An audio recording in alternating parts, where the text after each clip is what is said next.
Hariom friends.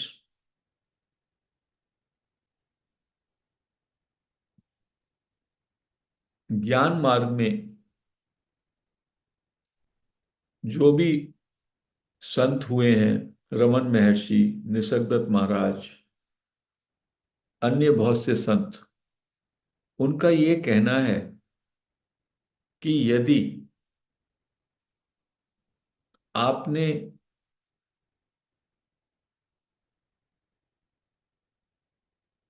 Buddha पुरुषों की वाणी को अच्छी तरह से समझ लिया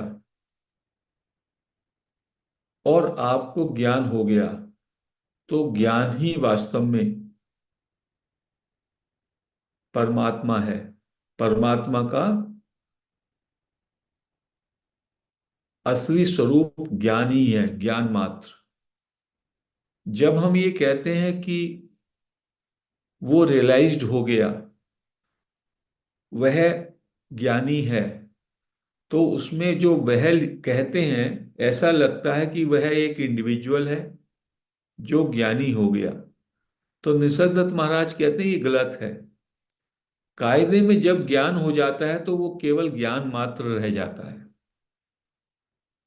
बाकी लोगों को वो एक व्यक्ति दिखाई देता है, उसका व्यक्तित्व गिर जाता है।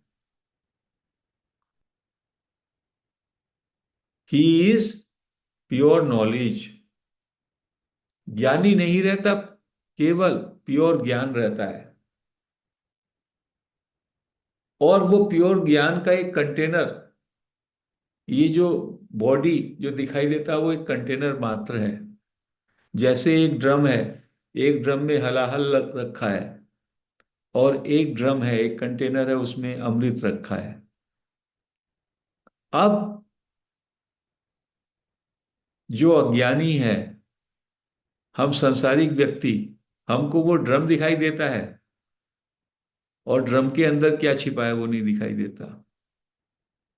और जो ज्ञानी है, उसके लिए, दूसरे ज्ञानी व्यक्ति के लिए भी उस ड्रम की, उस कंटेनर की कोई महत्ता नहीं है। उसके अंदर जो अमृत है, या दूसरे के अंदर जो हलाहल है, वो उसका सार है। तो ज्ञानी व्यक्ति वास्तव में उसका कोई व्यक्तित्व नहीं, उसकी अलग से कोई सत्ता नहीं रहती, वो केवल ज्ञान मात्र रहता है। इसी को महावीर ने कहा, केवल ज्ञान। Knowledge is supreme. जानना ही रहता है, और हम इस जानने की, बोध मात्र की बात भी कर रहे हैं। जब हम बुद्धत्व कहते हैं, तभी भी हम उस जागृति की बात करते हैं। तो जो गीता का कल हमने श्लोक पढ़ा था, उसमें क्या था? आत्मा अव्यक्त है, आत्मा असोच्य है, आत्मा निर्विकार है। और दूसरे श्लोक में पढ़ा था, कृष्ण अर्जुन को कह रहे हैं कि इस शरीर में आने से पहले मैं का मतलब आत्मा अव्यक्त थी, तुम अव्यक्त थे, और इस शरीर के बाद भी, वर्तमान के बाद भी आप अव्यक्त में जाओगे। तो जो ये बीच का है थोड़ा समय, जिसमें कि आपने ये शरीर धारण किया हुआ है, ये तो आने जाने वाला है। तो इन ज्ञानी पुरुषों ने कहा कि जो तत्व, जो आपका एसेंस है, जिसका एक नामकरण हो गया, आत्मा, कुछ तो नाम बोलना ही है। जब हम लोग किसी को कुछ भी बोलचाल के जरिए, भाषा के जरिए कुछ सिखाते हैं, तो कुछ नाम देना पड़ता है। अन्यथा वो केवल बोध का मामला है, वो केवल जानने का मामला है, वो कोई शब्दों की बात नहीं है। अव्यक्त के लिए क्या शब्द होगा? अव्यक्त का मतलब ये है कि जिसका शब्द में बयान ना किया जाए, अकथनीय। अव्यक्त का मतलब है जिसको सोचा ना जा सके, बिल्कुल अज्ञात। अज्ञात का मतलब है जिसको जाना भी ना जा सके। अब प्रश्न उठेगा, जब वो अज्ञात है जिसको जाना नहीं जा सकता, तो फिर आप क्यों कह रहे हैं अज्ञात को जानने का बात? जो एक सुप्रीम नॉलेज है, जो सुप्रीम नॉलेज है, चेतन जो है, उसमें ये पावर है कि वो जो जान सकते हो, जो ये दिखाई देने वाला है इसको भी जानता है, और जो न दिखाई देने वाला है उसको भी जानता है। ज्ञात को भी जानता है और अज्ञात को भी जानता है। जब आप कहते हो मैं नहीं जानता या इसे नहीं जाना जा सकता, तो कोई ज्ञान का अंश आप में है जो ये बोल रहा है कि इसको नहीं जाना जा सकता। और ज्ञान तो अनंत है, और आप जिसको जानते हैं वो तो थोड़ा सा फ्रैक्शन है, तो बाकी सब अज्ञात ही है ना। अज्ञात तो बहुत बहुत गहरा है, भयंकर गहरा है, विराट है, अनंत है। इस ब्रह्मांड में जो सृष्टि है वो ही इतनी विशाल है, विराट है। वो ही आप मन के स्तर पर पूरी तरह से उसको सोच नहीं सकते। करोड़ों सूर्य हैं इस सृष्टि में, अनगिनत गैलेक्सीज हैं, और वो सब जो है ज्ञात के क्षेत्र में आता है। और अज्ञात तो उससे भी ज्यादा विराट है। कहीं पे निसर्गदत्त महाराज को जब ब्लैक होल की बात बताई गई,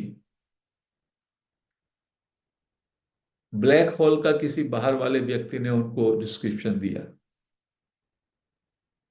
कि जहां वहां जो भी कुछ जाता है वो पूरी तरीके से शक हो जाता है उसमें।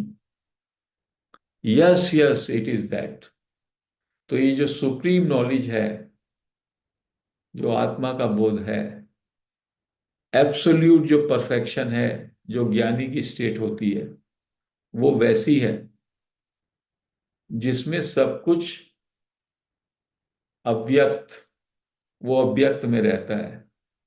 वास्तव में वो खत्म ही हो जाता है, केवल अव्यक्त ही रहता है, केवल ज्ञान मात्र रहता है। ये ब्लैक होल की तरह है। उस पूर्ण अवस्था को निसर्गदत्त महाराज कहते हैं, जब आपका ये होनेपन का भाव ये भी गिर जाएगा और परम विश्राम, परम मौन आ जाएगा, prior to consciousness. I am का भाव जो है ये कॉन्शियसनेस है, ये नॉलेज है। आई नो आई एम। लेकिन ये कब उत्पन्न हुआ? जब आप पांच भूतों में शरीर के रूप में आप इस धरती पर आए।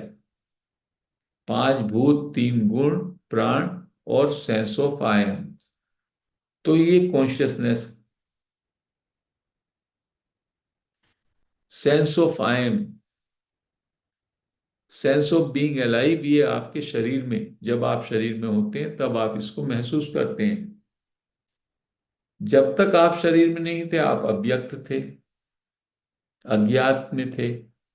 और जब ये शरीर नहीं रहेगा फिर अज्ञात में चले जाएंगे। वो ऐसी अवस्था होती है, शरीर में आप होते हैं तो consciousness can know itself, I know I am. But उस स्थिति में आप नहीं जानते,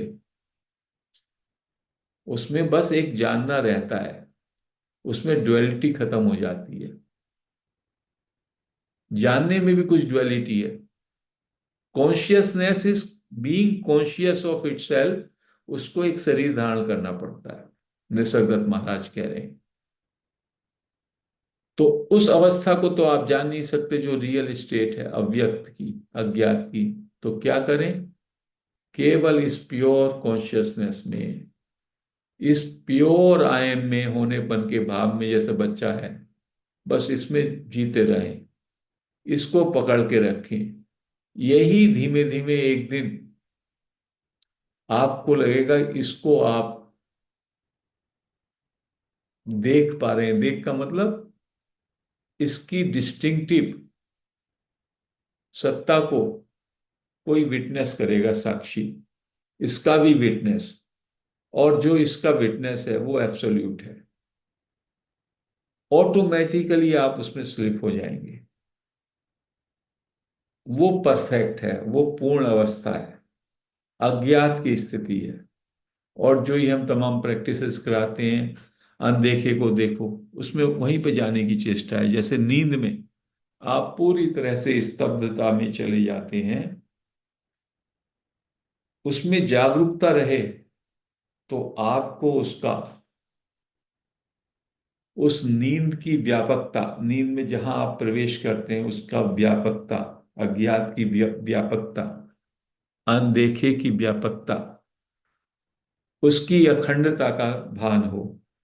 तो संतों ने ये एक सूत्र दे दिया कॉमन मैन के लिए, जो दिखता है उसको अनदेखा करो, जो भी दिखाई दे रहा है उसको इग्नोर करो, खुली आंखों से हो या बंद आंखों से। बंद आंखों से दिखाई नहीं देता, बट बंद आंखों से हमारा मन चलता है, कल्पनाएं उठती हैं, विचार उठती हैं। तो जो दिखाई देता है, जो सोचा जा सकता है, उसको अनदेखा, डिलीट इट, इग्नोर इट। और जो नहीं दिखाई दे रहा उसको देखो। इस प्रैक्टिस से आप उस अज्ञात के साथ, उस आत्मा के साथ एक हो जाते हैं। महसूस करो कि जो आप होनेपन में होते हो, जब आप अपने प्योर आयमनेस में होते हैं, तब कैसा महसूस करते हो? क्या उसको सोच सकते हो? नहीं, वो सोचने से बियॉन्ड है। उसको केवल महसूस करते हो। You know, that is all. और उसको दृश्य की तरह से नहीं जानते उसको, अभी एट प्रेजेंट। वो आपका फाउंडेशन है। लेकिन जब आप उस फाउंडेशन पे, तल पे रहेंगे, तो एक समय आएगा कि वो भी दृश्य हो जाएगा, उसका भी कोई साक्षी पैदा हो जाएगा। वही एब्सोल्यूट है। इसलिए निसर्गदत्त महाराज कहते हैं कि ये सेंस ऑफ आई एम भी अल्टीमेटली ये भी इल्यूजन है। ये एक दरवाजा है, जिस दरवाजे से आप दुनिया को भी पकड़ सकते हैं, संसार को भी पकड़ सकते हैं, और दूसरी तरफ खोलेंगे तो इससे आप परम पूर्ण अवस्था में पहुंच सकते हैं। इस बात का हम कम जिक्र करते हैं, क्योंकि शुरू में जब हम सीकिंग में होते हैं तो ये बात थोड़ी सी ज्यादा ऊंचाई की हो जाती है। बट अंतिम स्थिति यही है। और धीमे धीमे जब हम आई एम पे, हैपन पे, शुद्ध हैपन पे आएंगे, और हमने अपने होनेपन से जो जो जोड़ा है उससे अपने को डिसोसिएट करेंगे, देखे को इग्नोर करेंगे, सोचने को इग्नोर करेंगे, और अनदेखे में जिएंगे, अज्ञात में जिएंगे, तो ऑटोमेटिकली क्या आपके साथ रहेगा? आपका ये फाउंडेशन मैं हूं बस। जब आप शरीर में हैं आपको ये भान रहेगा कि आई एम, ये आपकी फंडामेंटल या प्राइमरी सत्य है। बट धीमे धीमे ये भी शांत हो जाएगा, या आपको लगेगा ये भी एक दृश्य हो गया हो जैसे, उसका भी साक्षी है, वो परम तत्व है। वो परम तत्व, परमात्मा, एब्सोल्यूट, जो कि स्वयं को नहीं जानता, एब्सोल्यूट अपने को नहीं जानता, वो अव्यक्त है। जानने के लिए आपको मनुष्य जन्म लेना पड़ता है। मनुष्य शरीर में आप जान रहे हैं, you know you are. Nisargadatta Maharaj कहीं लिखते हैं कि ये जो बातें हैं रियलाइजेशन की, ये बातें ज्ञानी को भी बतानी मुश्किल पड़ती हैं, लेकिन मेरे अंदर कोई ऐसी पावर आ गई है जो मैं इतना बता रहा हूं। और आने वाले टाइम में जब लोग इसकी बात करेंगे तो लोगों को अजीब लगेगा, बट कुछ समय बाद जब इसको, ये ज्ञान उनमें गहराएगा, तब उस ज्ञान से क्रांति हो जाएगी। कितने लोगों ने, आपने सुना था ये sense of I am, sense of being alive, इस तरह की प्रैक्टिस, और अब भी हम सुनते हैं तो मूर्छा से सुनते हैं। सत्संग में होता है तो कुछ लोग ऑन कर लेते हैं, वहां होते नहीं। तो जितने निष्ठा से हमें जितनी सिंसियरिटी से सत्संग को सुनना चाहिए या इन बातों को सुनना चाहिए, उसको बड़े गहरे से सुनना होगा। ये अमृत है। हम हलाल में जी रहे हैं। जो दिखाई देता है, जो सोचा जाता है, वो हलाल है। और जो नहीं दिखाई देता, जो अज्ञात है, वो पूर्ण है, वो अखंड है, वो महाजीवन है। और जिसमें हम जीते हैं, ये क्षुद्र जीवन है, जिसमें जगत है, शरीर है, मन है, बुद्धि है, इंद्रियां हैं, अनित्य जिसको बुद्धा कहते हैं। तो यदि हमने अपने जीवन का प्रयोजन, लक्ष्य जान लिया, समझ लिया, और ये गुरु वाणी को पकड़ लिया,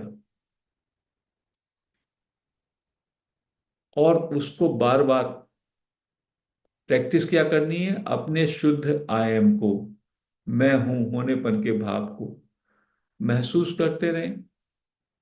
उसमें केवल अपने जीवन को इतना सिकोड़ लें कि जो दृश्य जगत है, जो सोच्य जगत है, जो खंडित है, उसको इग्नोर करें, और जो ये अखंड है, अज्ञात है, अनदेखे में रहें। और अपने चेतन स्वरूप जो है, जिसका नाम है कॉन्शियसनेस, का नाम है आई एम, मैं हूं, आई नो आई एम, मैं जानता हूं मैं हूं, बस इस स्तर पर जिए। तो महाराज कहते हैं, महाराज को 3 साल में परम बोध हो गया, परम चेतन सत्ता का भास हो गया, जो एब्सोल्यूट है। यदि हम इस जीवन में प्योर आई एम पे ही टिके रहें, प्योर आई एम का ही हमको बोध रहे कुछ समय के लिए एवरीडे, तो धीमे धीमे उससे जो प्रायर की स्थिति है, प्रायर टू कॉन्शियसनेस जिसको कहते हैं, I am unborn, I am unmanifest, I am absolute, वो स्थिति खुद ब खुद आ जाएगी। क्योंकि उस स्थिति में पहुंचने पर ना तो कुछ जानना है, ना कुछ होना है। वो पूर्णता की स्थिति है जिसमें ज्ञानी रहता है। तो आज हम इस सत्संग को यहीं समाप्त करते हैं। हरि ओम फ्रेंड्स।